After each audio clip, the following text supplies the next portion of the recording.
Do you know how to use a fork?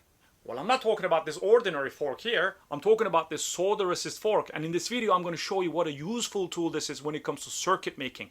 Continue watching.